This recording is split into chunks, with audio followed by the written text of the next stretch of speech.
what I'm going to do is strap down your arms to avoid any excessive movement on your part during the experiment. Is that too tight? Okay. This electrode is connected to the shock generator in the next room.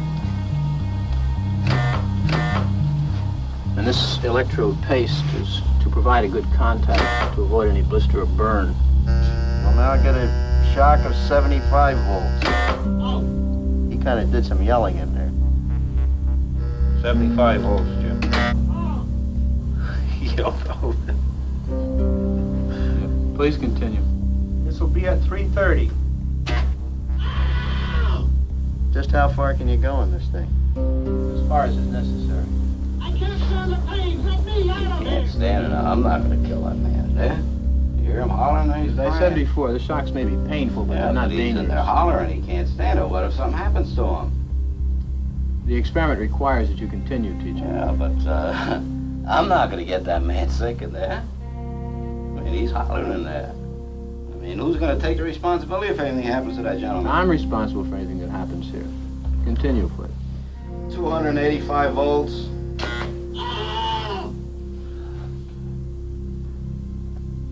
Continue, please.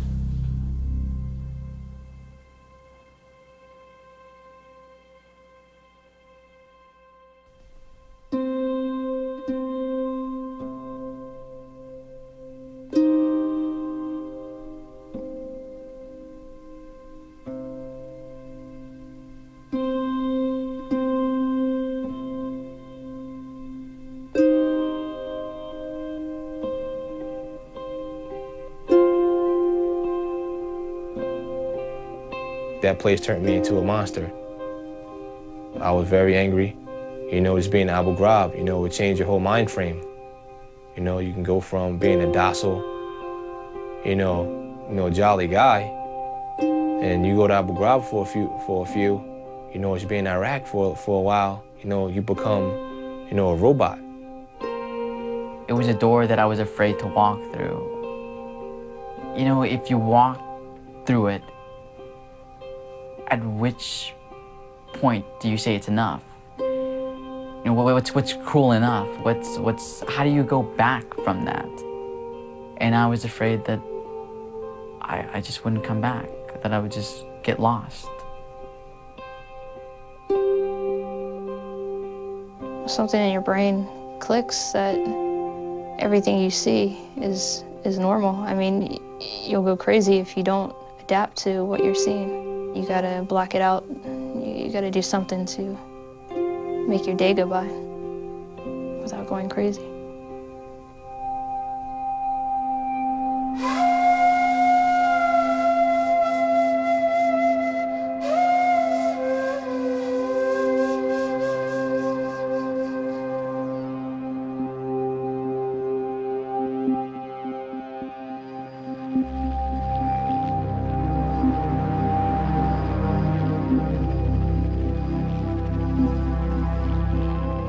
These acts of mass murder were intended to frighten our nation into chaos and retreat. But they have failed. Our country is strong. A great people has been moved to defend a great nation. America and our friends and allies join with all those who want peace and security in the world. And we stand together to win the war against terrorism. I was in Algebra 2 class. And it was just a regular day. We were sitting down waiting for class. And then there was an announcement. It was brought into real retrospect when my friend Chris, he leaned over and he's like, "Hey, aren't you in the reserves?" And I thought, yes, I am. I am in the reserves. How is this gonna affect me? The ultimate reason I joined was to be a part of the effort to make the country a safer place. I wanted to help protect our country so that people that wanted to come in and attack us wouldn't have that opportunity again. It made me feel like we have to do something. It made me feel like, you know, someone has to pay. It's like we can't let 2 buildings get blown up and not do anything about it.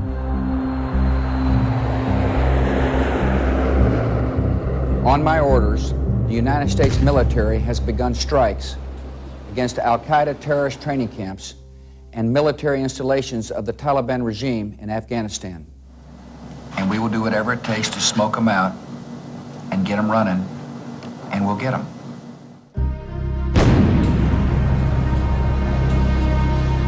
The Geneva Convention's question doesn't really come up until the war in Afghanistan starts and people start to come into the custody of our forces there. And so the Defense Department wants to know, what is the status of the people we're catching, the al-Qaeda and Taliban fighters?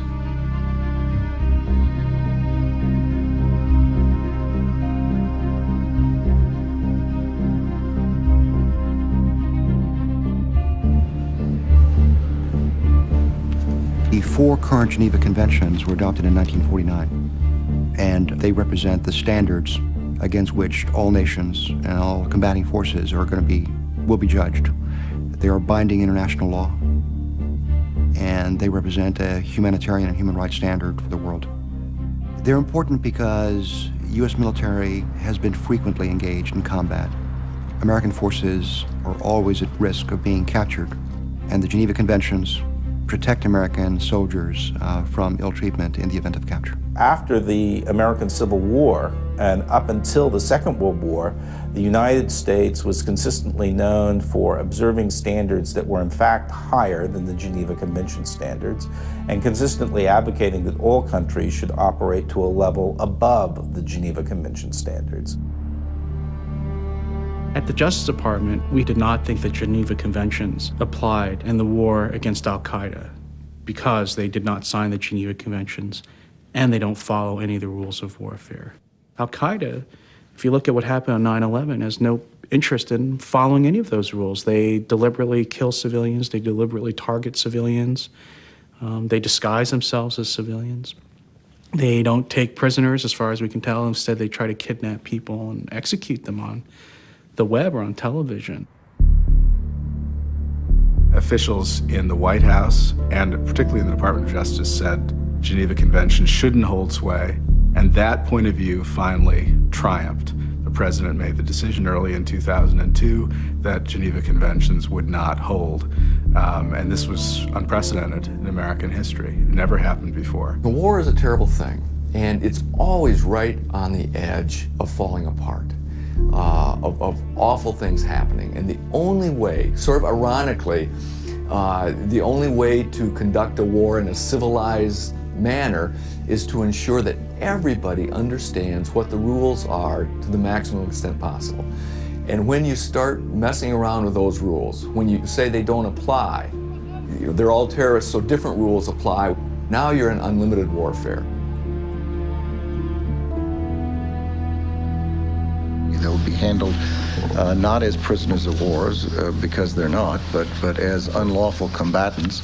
As I understand it, technically, unlawful combatants do not have any rights under the Geneva Convention. This war was a war that was going to depend first and foremost on intelligence, that is, on information derived from prisoners of war. Therefore, rules regarding interrogation, what you could and couldn't do to prisoners, were absolutely central to fighting this new war.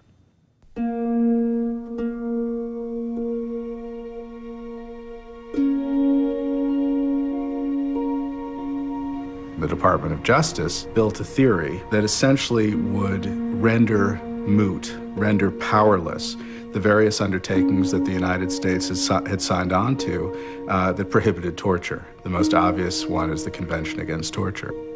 The statute does not define many of the terms that it uses. It doesn't say what severe means, for example. It doesn't really contain any definition of physical pain or suffering. So our job was try to figure out what did that statute actually mean, because the words are ambiguous, vague, and had not been interpreted before. Our office eventually issued a memo in August of 2002 to the White House. Physical pain amounting to torture must be equivalent in intensity to the pain accompanying serious physical injury, such as organ failure, impairment of bodily function, or even death. The heart of this argument is to redefine torture so it is so narrowly conceived, it essentially allows very, very severe interrogation that cannot be construed to be torture. What this memo articulates is the view that torture is prohibited, and but torture is defined very, very narrowly to consist almost of imminent death or loss of bodily organ or function.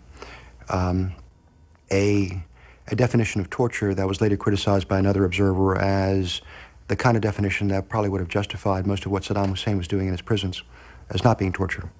I can remember sitting in my office and I'm reading some of these memos. It was stunning. It literally took my breath away. I couldn't believe that I was reading this and that it hadn't been shredded and burned and buried as the wild imaginations of some lowly lawyer in the bowels of justice that should never see the light of day.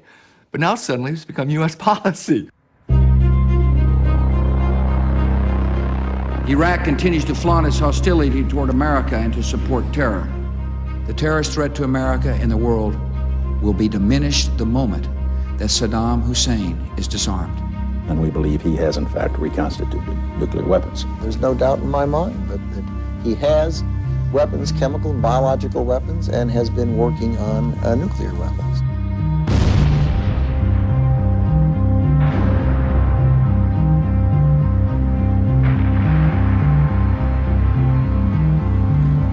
When I first got into Iraq, we saw, all the blown up tanks, that were bombed from the sky. Bullet holes everywhere. It was like going into a Mad Max movie, like Mad Max Return to Thunderdome. Like, wow, I'm at war. Like, wow.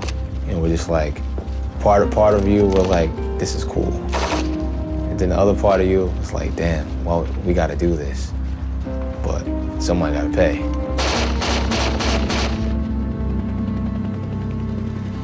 I remember as we left Kuwait, I volunteered to be a gunner. It was a 12-hour ride, and I said, I'll gun. I'm new here. Just tell me what I'm looking for, and I'll gun all day on this whole convoy. And I said, but the only thing I need to know is the rules of engagement. And they all kind of look at me. I'm like, I need our rules of engagement. I've never been in a combat zone before. And they said, well, if it looks like the enemy, shoot it. I'm like, no, I'm serious now. If I need rules of engagement, what constitutes the enemy, whatever. We just told you, Sergeant. If it looks like the enemy, shoot it. And I looked at him, I said, I've really never been outside the United States. Everything looks like the enemy to me out here. Are we leaving the other one just taking for us?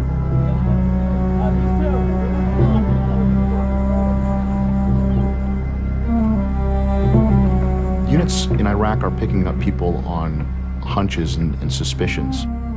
For instance, you'll get an intelligence report that someone driving a black Opel, which is a model of car over there, was involved in an IED attack. So they'll just round up people with black Opels and bring them in for interrogation. Any kind of hunch that these units had, they would act on it and arrest people. They just arrested everyone. وباب تنفتح علينا باب البيت من ضربة قوية وطلعنا نشوف شكلهم الأمريكان داخل البيت كلهم بنات دخلوا علينا اطلعوا برا طلعونا كليتنا برا احنا الأطفال والنساء واحنا الرجال عزوا النساء والأطفال على صفحة واحنا الرجال على صفحة وهاي 9 بالليل تقريبا شلون جو بارد فالأطفال قاموا يبكون من الخوف الرعب مال الدخول علينا وياهم تكرم كلاب إضافة إلى الأغراض اللي كسروها والأغراض اللي انباقت من البيت ذهب وفلوس فطلعونا أني وأبوي الله يرحمه وعمي وولد عمي خذونا طلعونا برا وهذا ضربونا دي ورا وهذا الواير مشونا سرا بالشارع قعدونا بالشارع هاي أول بدايته يعني أول بداية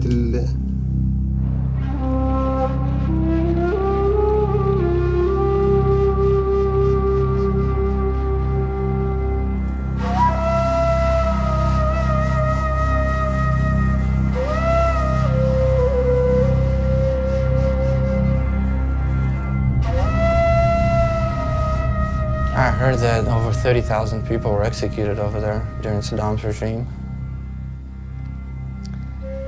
That they were buried right there, most of them were. And just very horrible stories about prisoner tortures.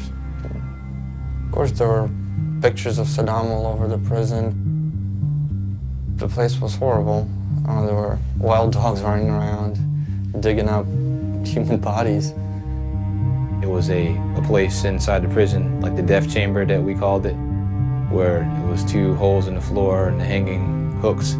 You know, said they hung people every day. They'd hang like 80, 100 people a day or something like that. Where we lived at in our barracks, it was 2 ovens in there that we, what do you call it, an incinerator for bodies. That was kind of like, okay, whoa, where are we living at? You know how many lost souls or displaced souls are walking around here? It was very, very hot. The heat index, direct sunlight, was 130. And the odor was, I'll never forget the smell of Abu Ghraib. The smell of sweat and trash and feces and urine wafting through the air. It's just, I will never forget the smell of Abu Ghraib. Just a desert bowl of misery is the only way to describe it. And the place was just so dark, you know, and you knew the history. And I mean, like, you felt like it was a haunted place. You know, like at nighttime, there's certain hallways you wouldn't want to go down by yourself because, you know, you're, you know, afraid there might be a ghost or something, and you knew if something was there, it was, you know, really pissed off. It was just the most surreal place that, you know, you can imagine. It's like a combination of Apocalypse Now meets The Shining. Except that, you know, this is real and you're in the middle of it. Major combat operations in Iraq have ended. In the Battle of Iraq, the United States and our allies have prevailed.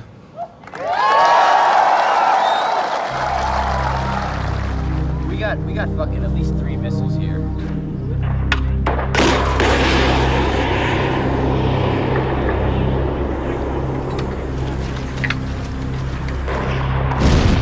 We requested resources and assistance many times, almost on a daily basis, at some points practically pleading for resources, not only for Abu Ghraib, but for all of the other prison facilities we were trying to restore and reopen. Somebody had this crazy idea that they could restore all of the prison systems and get the new Iraqi guards retrained in the right way to do an appropriate prison operation in 90 days or less.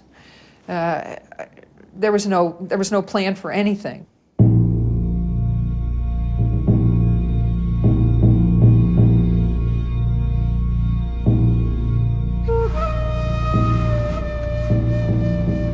We get there and we're told, okay, put your weapons away, put your trucks away and park them. You're not going to need them any longer. We're like, what are you talking about? Where these people that were there, you know, said, okay, no, you're going to be prison guards. You're going to augment the guard force inside. So our commander was like, hey, what are we doing? We're not corrections. I was like, our guys never been trained to do anything like that. So hence, we put our weapons away, our tons of ammunition away, and then we became prison guards with no training whatsoever. And we all look at each other, what? We, the 72nd MP company is leaving, and we're going to take their place. If there was ever a turn in morale, it was right there that I could see. Everything just hit rock bottom.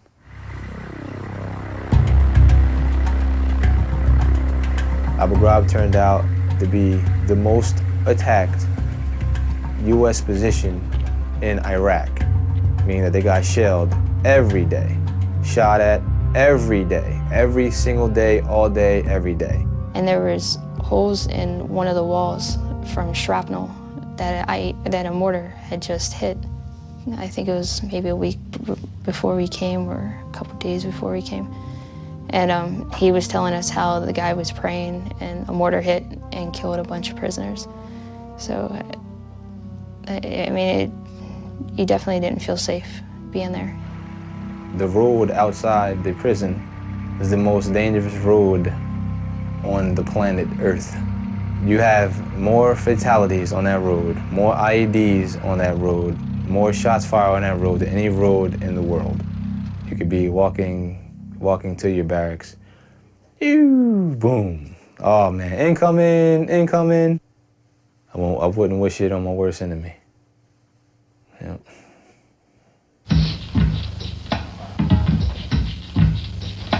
Which way to go? Honestly don't know. Flow brings dough, dough makes foes. Bros in my clothes, my mom won't close. Below every row where my mind is a basement.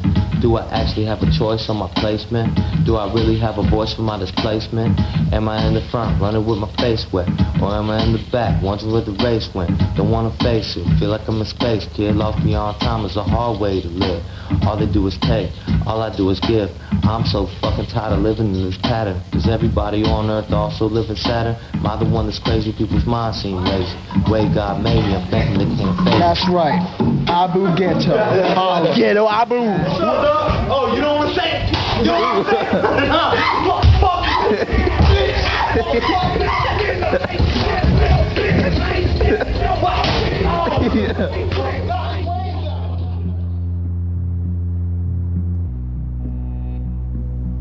In July and August, the prison population was fairly stable, and I would say at the highest numbers it was still less than 1,000.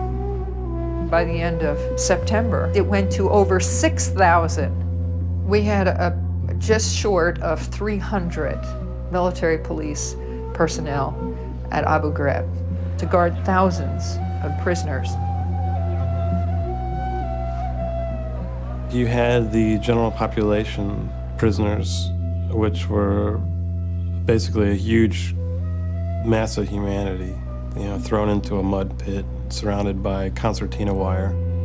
And then you had the hard sites, which is where the intel holds were at, as well as the insane or the criminal. And then there was an even more, the most secure section was where they had the women and the children.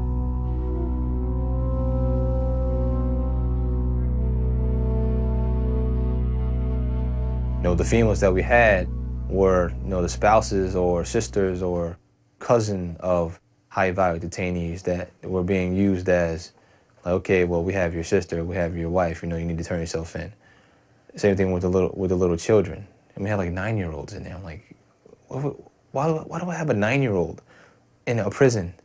It's crazy. But yeah, that's what was there. I was chosen to work at the hard site because I'm a female, and they needed females working 1B.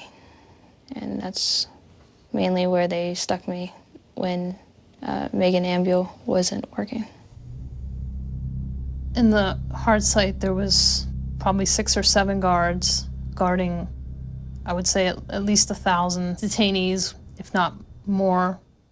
And you had all those, if all those prisoners got to coordinating that at one time, you know, the guards that were inside of the compound would have been, they would have been dead. It was such a scary situation to live under.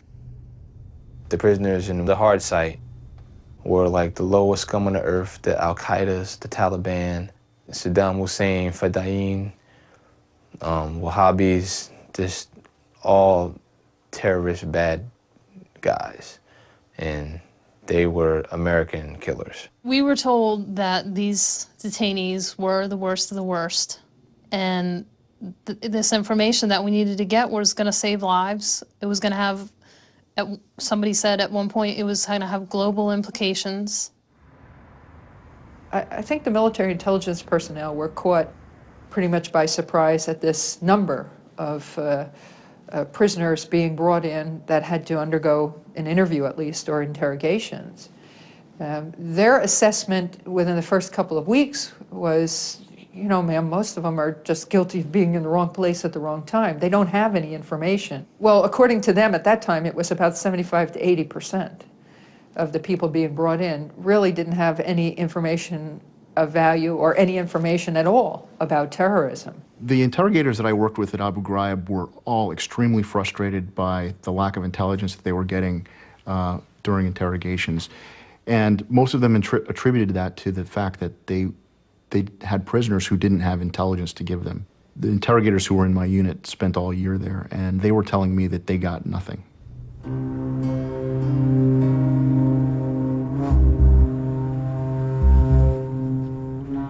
أنا ما أعرف ليش مسجون. جابوني بقوني 7 أشهر أنا وأولادي وما أعرف ليش مسجون. شنو التهمة مالتي؟ قالوا لي أنت تسوي متفجرات وتسوي عبوات ناسفة. وخلاص بعد ما أعرف. شنو اللي الدليل اللي والمستمسك اللي عليه؟ ماكو. مجرد وشاية أحد المواطنين قال لهم هالشكل.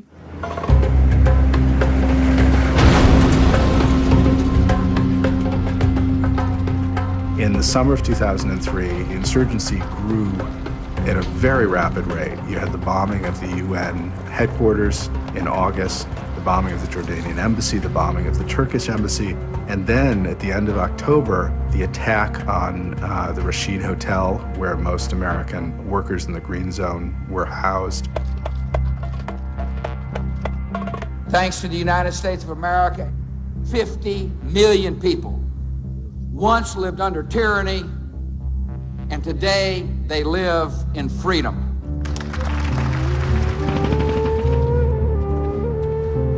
The American military had no idea who these people were. How do we fight an enemy we cannot see? The only way to do that is to interrogate enough people that we will get usable intelligence that will allow us to nip the insurgency in the bud. And I think there was a degree of panic about the lack of intelligence and the lack of knowledge about the insurgency. Rumsfeld was openly irritated about it. And then we come to accounts in the summer of 2003 of an intelligence briefing that occurred at the Pentagon involving Rumsfeld, Cambone, a handful of other senior officers. And he's described as being openly angry, pounding his fist on the table, and asking in a taunting way, why is it that Guantanamo gets me good intel, just what I want, and I don't get this out of Iraq? I've had it with this. I want you to get Miller out to Iraq and Gitmoize the situation and do it fast.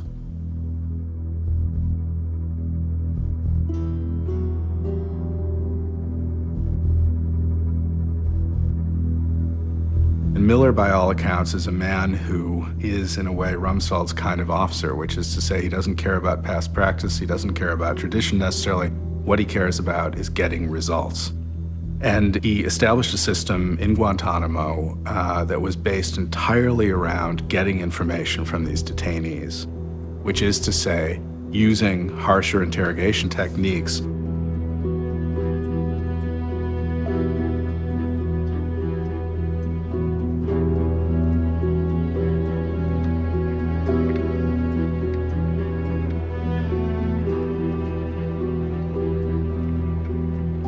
We detain the enemy combatants here at JTF Guantanamo in a humane manner. Everything that we do inside Camp Delta, America can be proud of. I am telling you what I believe in every inch of my body to be the truth. And I have spent a lot of time on secure video with the people down there. I have talked to people who've been down there and come back, and I haven't found a single scrap of any kind of information that suggests that anyone has been treated anything other than humanely, notwithstanding everything we have read and heard. At the time, there were rumors coming out of Guantanamo that prisoners were being abused. Certainly, certain of the human rights organizations had detected those kinds of rumors and written letters to the administration urging the administration not to engage in this kind of practice.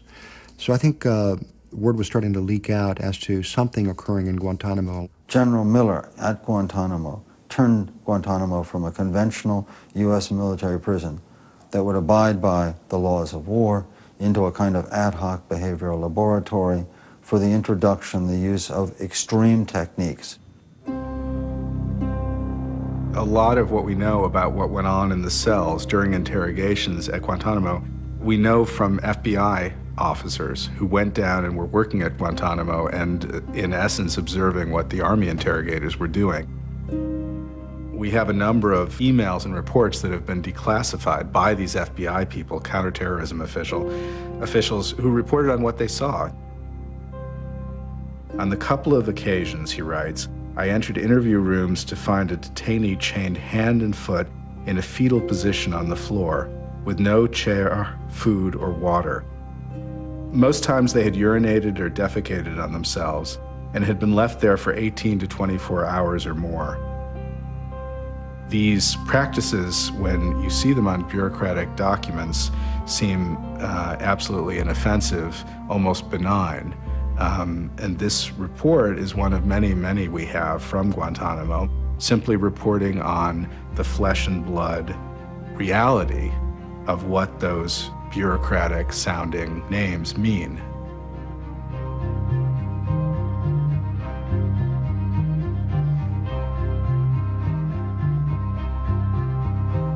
Donald Rumsfeld approved a memo in response to pressures from interrogators in December of 2002, in which he approved all sorts of enhanced interrogation techniques. What he allows is solitary confinement, noise, light, dark, in other words, enhanced or extreme sensory disorientation. They include stress positions, and they include a series of techniques designed to undermine the self-confidence of the detainee. And subsequently, we learned that this includes sexual humiliation techniques, enforced nudity. What is most significant is that in it, Secretary of Defense Donald Rumsfeld, in his own name, approves the harshest interrogation techniques that have been approved in the history of our country. On the final copy of this so-called action memo, you see after Rumsfeld approves certain of these practices, including forced standing, he writes at the bottom, however, I stand for 8 to 10 hours a day. Why is standing limited to 4 hours? DR, Don Rumsfeld. This handwritten comment by Secretary Rumsfeld could be considered like a wink in the nod to the interrogators, suggesting that, never mind the actual limitations contained in the memorandum, do what you have to do to get the information requested.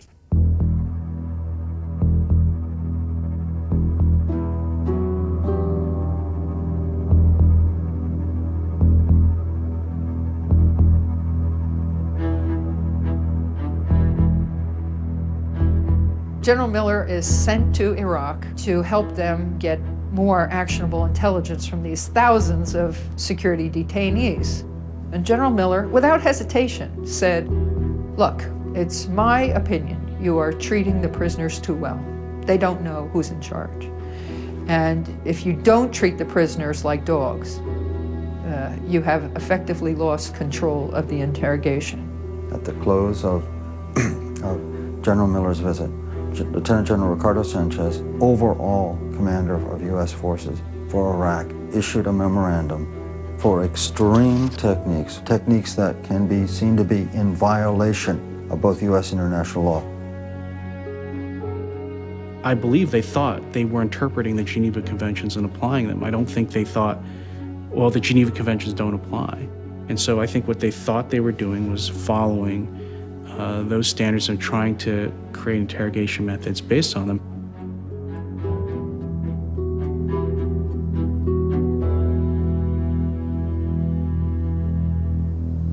There were so many changes in policies on what kind of stress positions you can use for how long and stuff of that nature. It was kind of confusing. It was never clear to me what was allowed and what wasn't allowed in Iraq. No one ever could make anything clear to me. When the questions were asked, it was like, hey, I don't know. No one could answer questions for us. All I remember is the first day I worked at the hard site, and that was October 18th, I believe, because I wrote a letter home. And all I knew was there was an interrogation going on, and there was a prisoner nicknamed Taxi Cab Driver who was handcuffed to a window backwards, naked, in one of the cells. and there was an interrogator there. I just left it alone. I wrote back home saying I didn't agree with it, and I went to work the next day. What's going on with the nakedness? It's like, why are these people naked? You know, I've never seen anything like that before in my life. You know, naked prisoners with panties on their heads and in compromising positions, you know, locked up. So what's going on with that? I didn't understand that. I got in there and there's this naked kid who's old enough to be my younger sibling, you know, just naked, just hiding his shame with his hand, trying to answer these questions. And no one raised any objection or any concern. It was just business. And our business by detainees was sometimes conducted naked.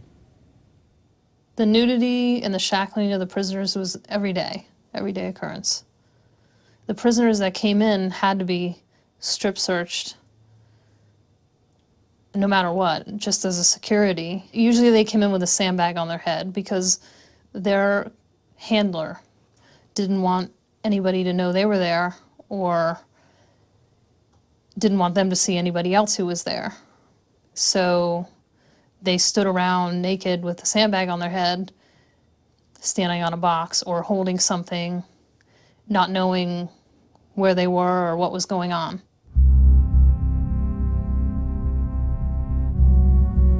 نعم غالبا أول 4 أو 5 أيام يبقى المعتقل عاري تماما.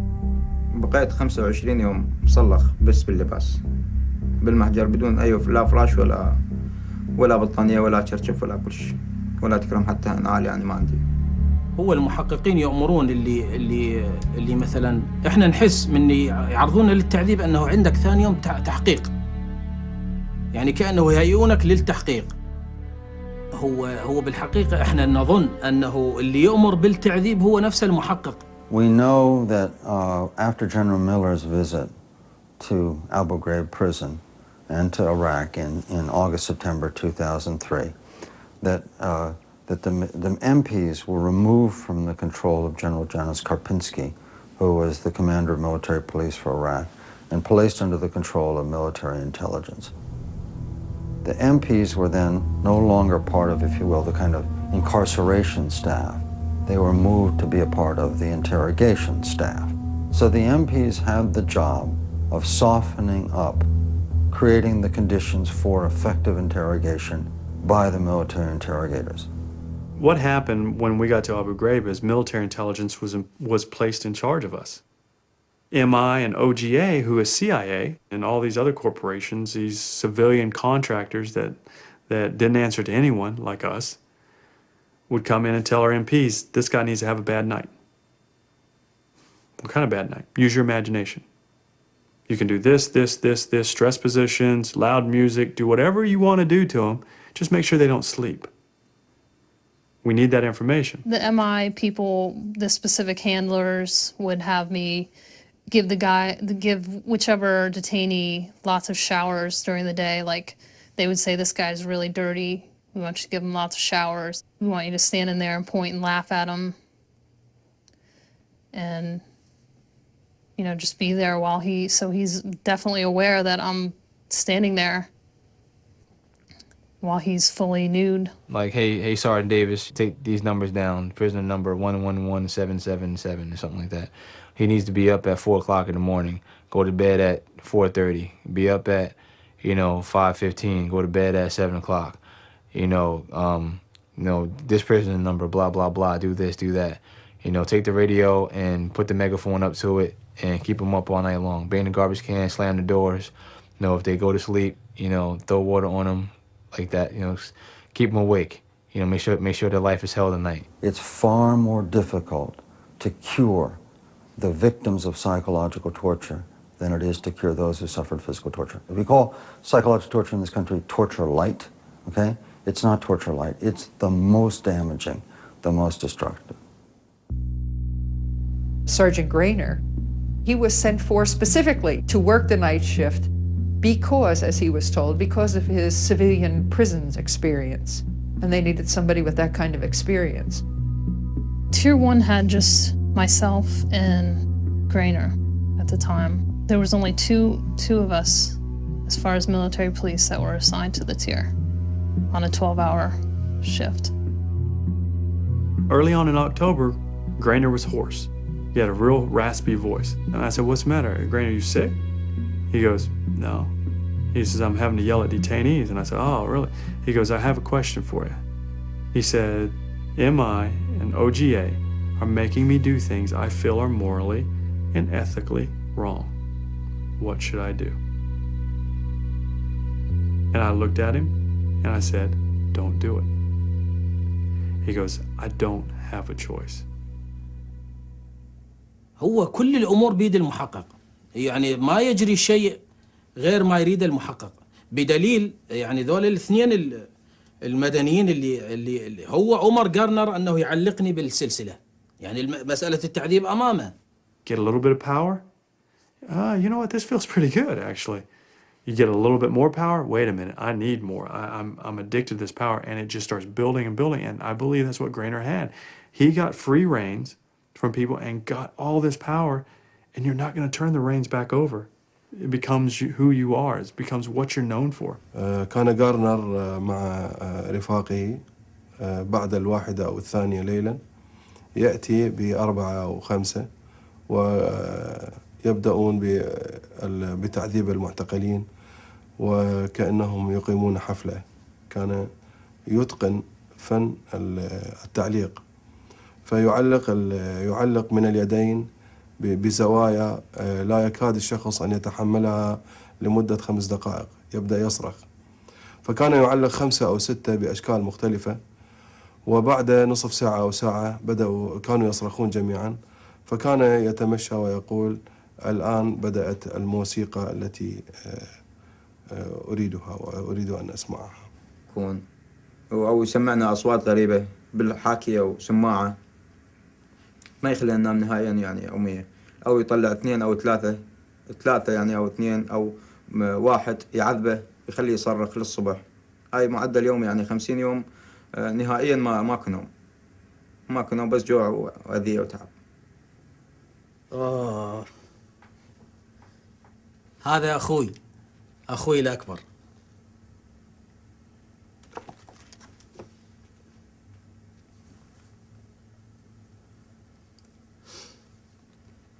هذا كانوا يأتون بي عاري، ولأنه هاي قلت لك هاي إيده معرضة للإصابة، فكان يحملونه مي ويأمرونه بالركض بالزنزانة حتى، ويأمروني أني أنظر إلها، ويقولوا لي إما أن تعترف بالتهم الموجهة أو راح نأتي بأمك ونفعل بها هكذا. نعم، هذا أخي الأكبر. I didn't feel like it was my place to question anything, as I just got out of basic, and that wasn't, it was like, if you question your orders, you and your battle buddy are gonna die. We're at war. War's not pretty. War's not nice. These guys killed people. Oh well.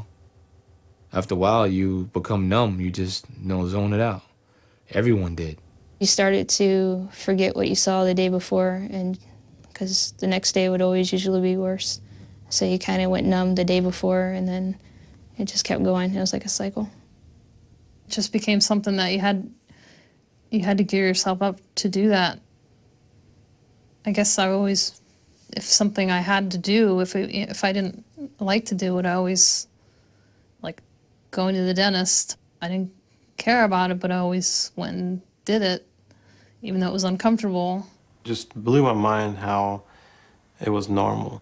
There was just no big deal. It was just like a day at work to say, okay, we're going to do this to this guy, we're going to do that to that guy.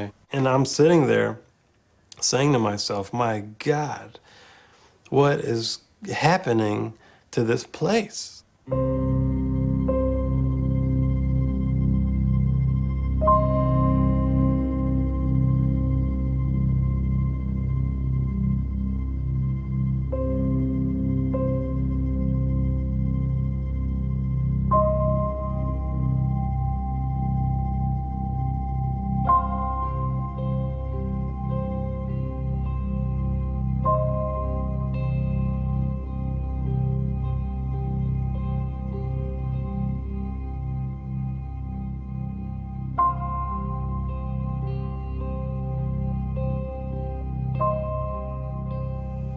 the part of this that we don't understand is the powerful appeal and enormous destructiveness of torture.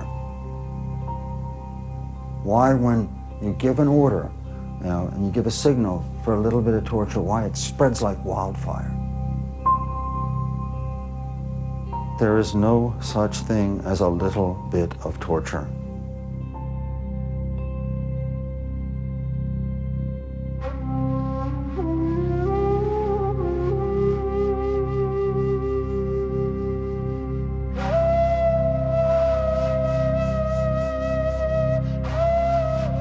When I had that riot, that just set everybody off, you know, including myself. We were just like, that's it, it's the last straw.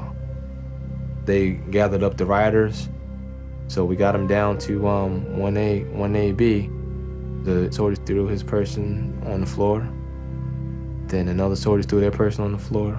And then I threw my person I was escorting on the floor. That I was angry, upset. I wonder, like, why would you want to attack us? I know you're upset. We're upset too. You know, so I took my aggression out because, hey, well, it's been okay this whole time. I wrote the word rapist on one of them because his face sheet said he was a rapist, which was common practice to write on prisoners, just writing it on them. I don't even know why, but I just wrote it on. I saw the one detainee in the simulated fellatio. At that point, Frederick took the sandbag off the head of the one and pointed at us to show him that there was females watching. To my knowledge, those guys were going to be interrogated to get information about the riot starting, about what was going on, what was going next. So that led me to be like, okay, these guys are getting ready to get interrogated, so I can help now. But I stepped on the toe of one of the detainees. My dad stepped on the hand of one of the detainees, and I yelled at him. Like that, and I leaned on him with my body weight, like I fell on the pile. When I fell on the pile, I was yelling at him. They were stripped one by one and then stuck into a pyramid. If I saw something, I took a photo of it. The first thing I think of is take photos. That probably sounds really sick, but I'm always taking photos. I mean, that's just me. I've always taken photos. I was taking a photo from behind, and Sergeant Frederick said, hey, get in the photo, or let's take a photo or something to that effect. And Grainer was behind me, and I just gave a thumbs up and smiled. I realized it was a pretty stupid thing to do right away, but it happened.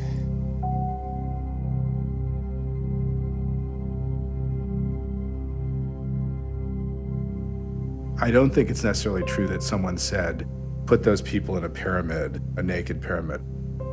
But they're part of a larger universe of other acts. Because there was significant sadism, there was significant indiscipline, there was significant abuse. The problem is all of it took place because of an overwhelming or an overarching doctrinal permissive environment that allowed you to also beat people up and also keep them awake and also subject them to stress positions that have been approved in effect by the Secretary of Defense and by the theater commander, Lieutenant General Ricardo Sanchez.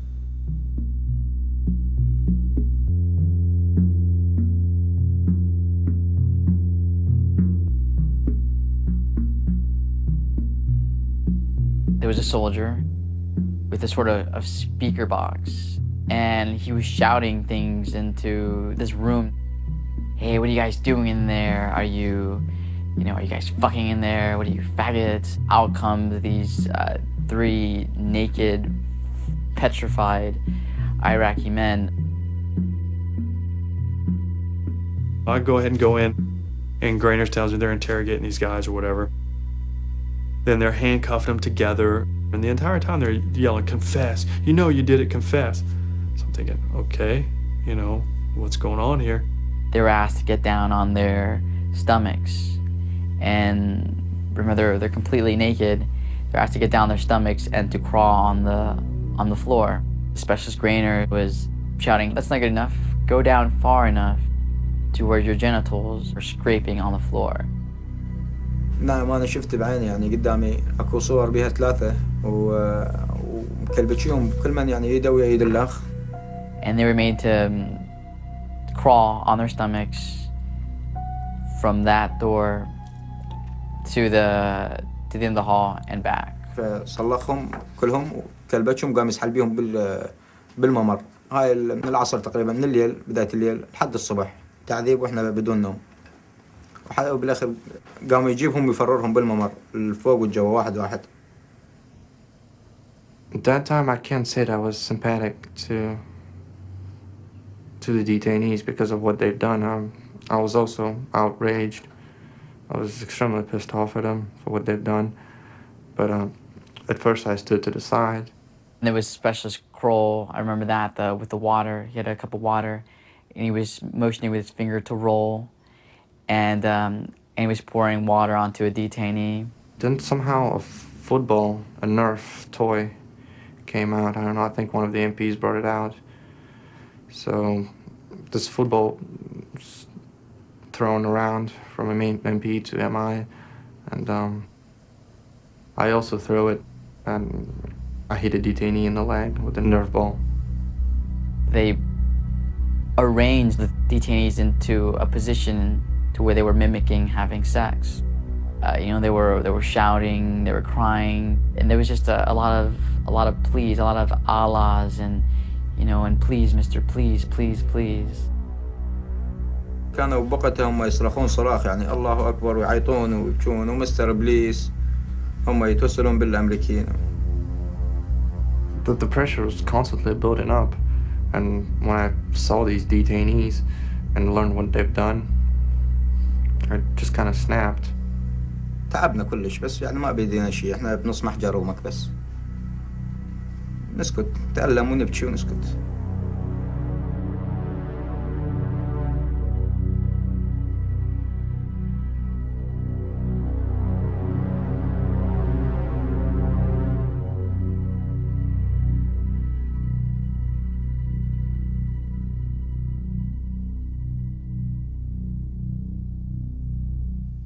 There's no way that I can just sit here and condone what's going on. So then the next day we get up early, we run missions, I come back, and then I report it to my lieutenant the following day, that day. And just told him, hey, military intelligence is over at the hard site doing some pretty weird things with naked detainees. He goes, what? I said, they're interrogating naked detainees. And he goes, you're not even supposed to be over there. And I'm thinking, what? I don't, and it's all these meltdown things that go through your brain like, no, you're not getting what I'm saying here. He goes, that's not even your job over there. You need to stay away from the hard side. Not too long, about 2-3 weeks after that's when Grainer got his statement. Corporal Grainer, you are doing a fine job in Tier 1. As the NCOIC of the MI hold area, you have received many accolades from MI units here, and specifically from Lieutenant Colonel Jordan. Continue to perform at this level, and it will help us succeed at our overall mission. There's your verification that as odd and uncomfortable as the situation may be, it's what you're supposed to be doing. This commendation happened after most of the things pictured in the photographs that have become so notorious had already happened.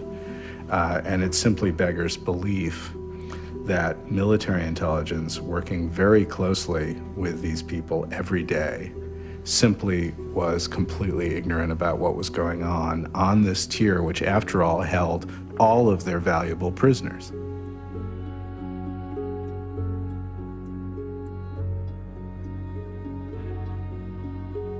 When I'd pick up detainees to go to jail, they would motion towards the side where there was a cedar building. It was like the interrogation booths. And they'd look at it and say, no, mister, and point over there, and they'd act like they were sore, and I'm like, no, I don't take you over there. We're going to court to see the judge. Thank you, mister, I hurt. So it's one of those things where, what are they doing to these guys? والله أنا كان همي كله كان على أبوي. أبوي أخذوه يعني هو بقى يمكن شهر أو شهر ونص بالمعتقل. خلال هالفترة أخذوه يمكن 4 مرات. ياخذوا يحققون يجيبوا يجي منتي. مرة من المرات دا أسبحه والرجال ما يقدر يسبح نفسه. أخذت للحمام دا أسبحه. فنزعت ملابسه. شوف الظاهرة. توقع زرق.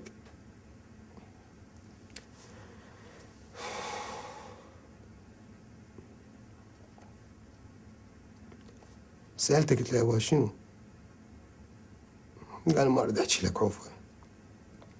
يعني من التعذيب اللي ما أعذب هي. المهم ظلينا فترة من الفترات أبوي تمرض. أخذته ما أقدر أخذته لأن تمرض صار شوي من التعذيب وما شنو شوية صدره قام يضيق عليه بالنفس. فرحت على الأمريكي الموجود بالباب. قلت له أبويا مريض بالكتب تدزول على الدكتور بس يجي يشوفه يفحصه يشوف شنو هذا البي. الأمريكي يقول لي أرجع. قلت لا تجينا أرجع ماكو شيء. رجعنا الخيمة أبويا حالته الصحية قامت تسوء بعد أكثر. تسوء بعد أكثر وأكثر. وأتوسل بيهم والله العظيم أتوسل بيهم هذا الأمريكي والمترجم. جيبوا له دكتور سألت له جيبوا له دكتور خليه يفحصه. آخر مرة سحب مسدس على البندقية عليه قال إذا ما ترجع راح أضربك. ارجع وعلى تراجع. فالتهب على أبوي صار فدنوب. قام حتى الوغف يطلع من حلقه مال الوفاة قام يطلع وغف من حلقه فحاطاني هنا على يديه.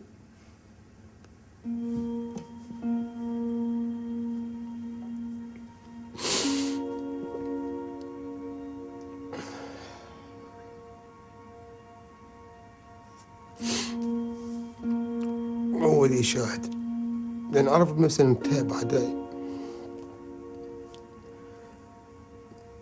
طلعناه برا بالباب هو انا على يدي من هنا دابوه على راسي يعني ما حتى عيني ما يقدر يفتحها. شخط حط راسه ما راسه توفى.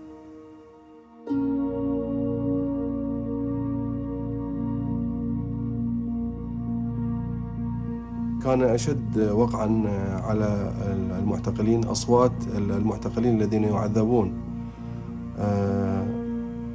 في ليلة جاءوا بشراشف أو بردات ووضعوها على الزنزانات لكي لا يرى أحد شيء. وبدأوا يعذبون بأحدهم وكنا نسمع ما يجري وكانت روحه تزهق ونحن نسمع. حقيقة صوته كان يأخذ لب العقول ويوقف القلوب. ثم علمنا بعد ذلك أن هذا الرجل كان مناضل الجويلي. We have one clear case of someone who appears to have been tortured to death at Abu Ghraib, who was delivered, who was kept in ICE, who was off the records. He was a ghost detainee. Investigation conducted about this, tying this death to, as I recall, Navy SEALs and also CIA personnel. And, CIA, there seems to have been a policy decision not to prosecute homicides that resulted from this highly abusive conduct. We came to the prison and we were told that a prisoner just died and he died of a heart attack and he was in the shower and that was it. They weren't going to come pick him up right away because they didn't have any means and that he was in a body bag. So of course Sergeant Frederick and me were like, okay, it's just a dead body, right? He died of a heart attack. So we went in, and I believe Corporal Grainer took a photo of me. It was just a dead guy. It was supposed to be just a dead guy. And we didn't realize until after these photos that He was bleeding in places that you wouldn't bleed from getting a heart attack. Well, the thumbs up, I got that from the little kids. The smile, I always smile for cameras. It's just the natural thing you do when you're in front of a camera. It really wasn't anything negative towards this guy. Like, I didn't know he was just murdered. I just thought it was just, it's war, it's another dead guy, no big deal. CIA put him on ice, and they were going to try to get him out on a stretcher with IVs to cover up a murder. But has anybody been brought to trial for that? No, but Grainer and Sabrina were charged with those pictures. That, to me, is ridiculous. We won't charge the murderer even though it's ruled a homicide, but we'll charge you for taking pictures and exposing that a murder happened here. I don't understand. There is a hole in this whole investigation. It's a black, dark hole that says cover-up.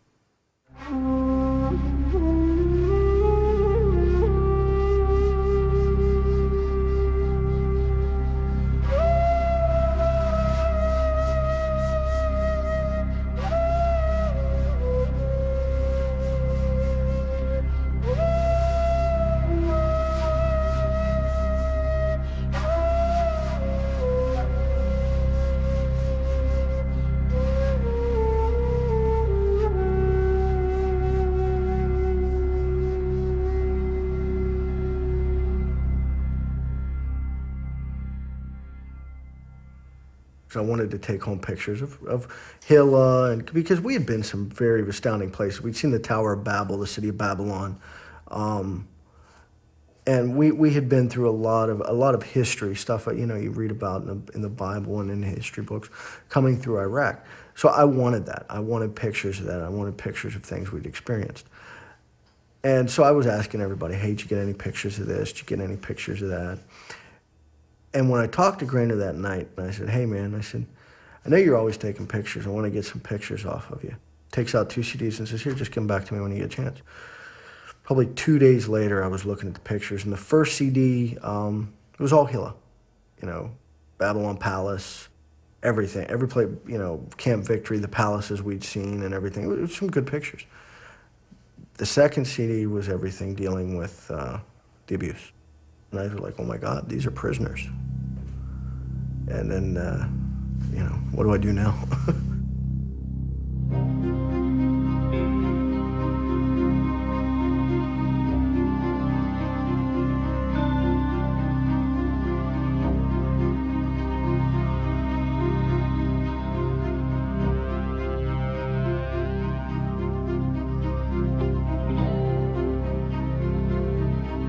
I heard Ambiel's voice, I heard England's voice, I heard Grainer's voice.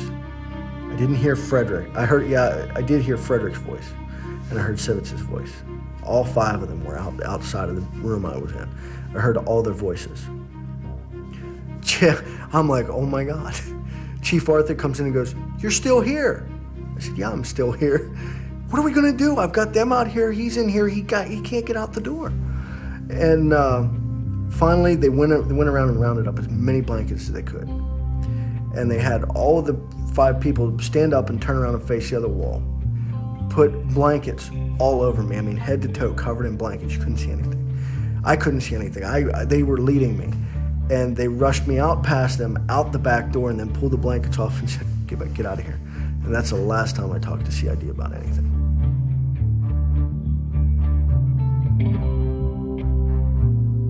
In the course of this investigation, when it first got started up in Iraq, they set up amnesty locations. And they told everybody assigned to Abu Ghraib, if you have any discs, if you have any photographs, if you have any contraband, you need to put it in the amnesty boxes now, and it will all be forgotten.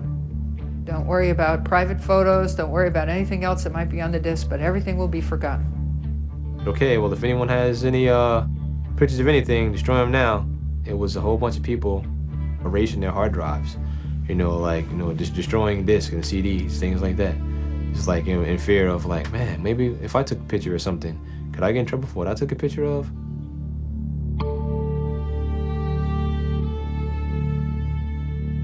This is a picture of an Iraqi prisoner of war, and according to the U.S. Army, Americans did this to him. Torture, outrage. Arab TV networks plastering photos all over the airwaves today of U.S. troops apparently abusing Iraqi prisoners. Images are sickening, and the outrage they are causing worldwide continues to grow. About 6 months after I came back to the States, I walked into Best Buy, an electronics store, and I'm looking at TVs, and I see my picture and a picture of other MPs, and you're naked detainees in this. I was shocked, of course. There was mortification. I'm on the news. You know, life's going to be a little bit different from now on. It was during the investigation that I saw them. I didn't know that they exist. I'm like, what is that? They're like, do you know anything about this? Like, no. Have you seen any? Did you take any of these pictures? I'm like, no. The photographs came out while I was at Balad Air Base. The first time any of us knew that my name was out there was when Secretary of Defense Rumsfeld on national TV thanked me. And I'm supposed to be anonymous. First Specialist Joseph Darby alerted the appropriate authorities that abuses were occurring. I was scared to death. I was actually about 10 feet from the TV in the chow hall with 4 or 5 other soldiers that they all knew. These were the guys that I trusted. And one of them looked at me and he goes, Darb, we need to leave, and leave now.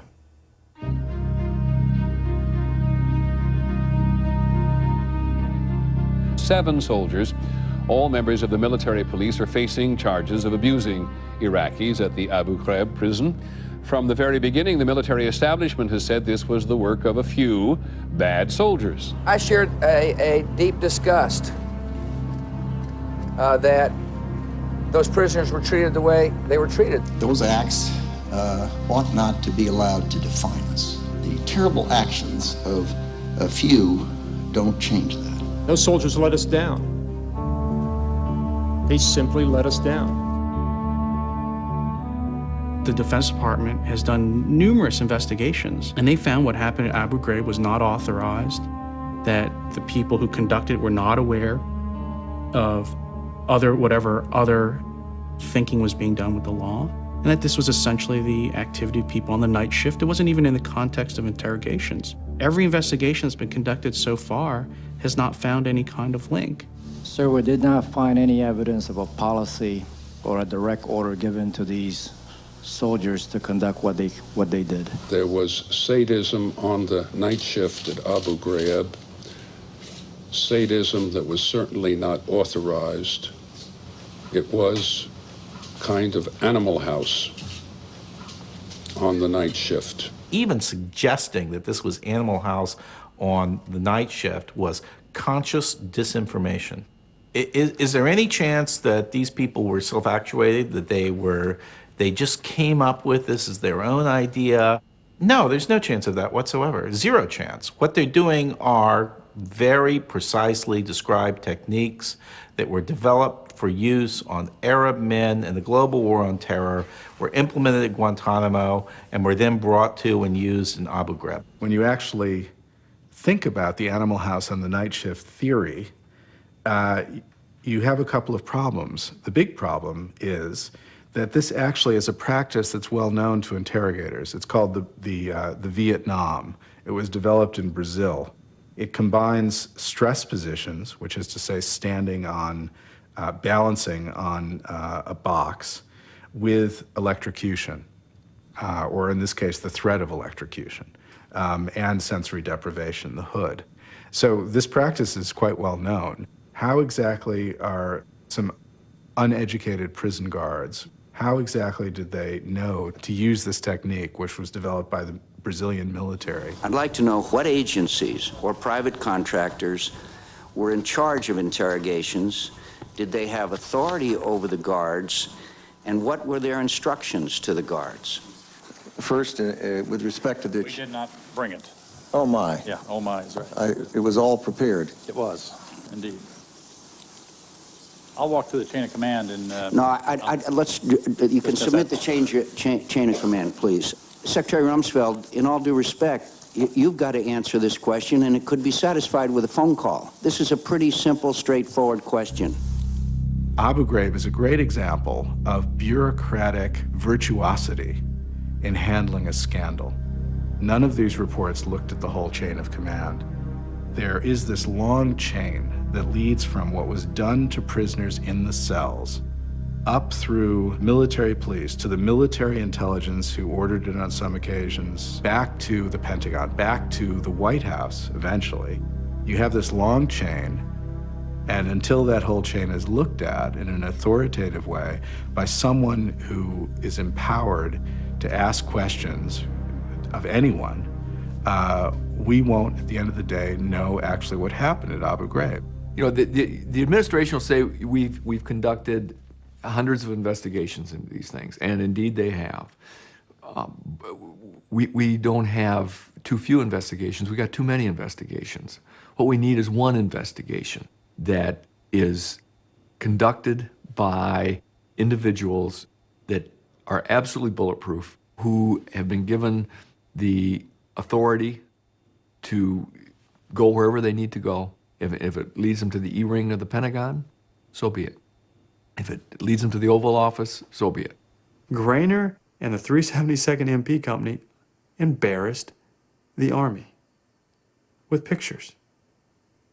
And the Army got them back. Nothing would have happened to anybody if the photographs wouldn't have been out. If there were no photographs, there would be no Abu Ghraib, there would have been no investigation. It'd have been, oh, okay, whatever, everybody go home.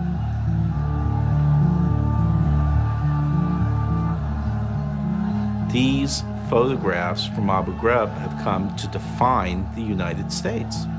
The U.S., which was viewed as certainly one of the principal advocates of human rights and the view of the dignity of human beings in the world, suddenly is viewed as a principal expositor of torture. The United States used to be the model, but it is no longer. If we adopt cruel treatment, as some might want us to adopt, if we embrace torture as something that is expedient and necessary in the instance, we sacrifice the long-term interest. We sacrifice our belief in human rights. We sacrifice our belief in the rule of law and what law should govern and what law should prohibit. And we blur the distinction between ourselves and the terrorists. And I'm convinced it would be counterproductive in the war on terror.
At that moment, I was a different person.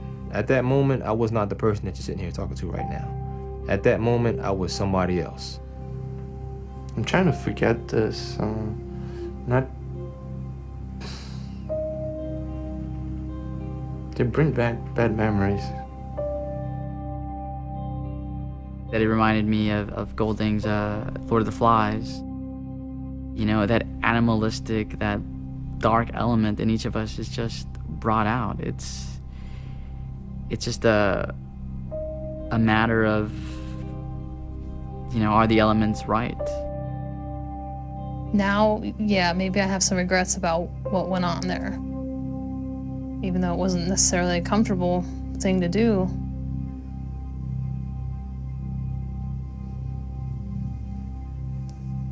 I didn't.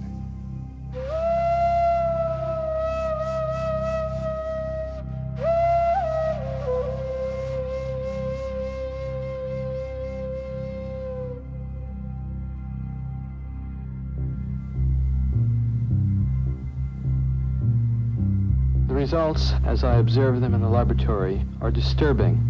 They raise the possibility that human nature cannot be counted on to insulate men from brutality and inhumane treatment at the direction of malevolent authority.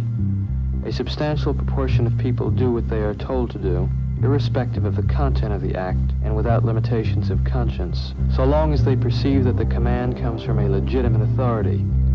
If in this study, an anonymous experimenter could successfully command adults to subdue a 50-year-old man and force on him painful electric shocks against his protests, one can only wonder what government, with its vastly greater authority and prestige, can command of its subjects.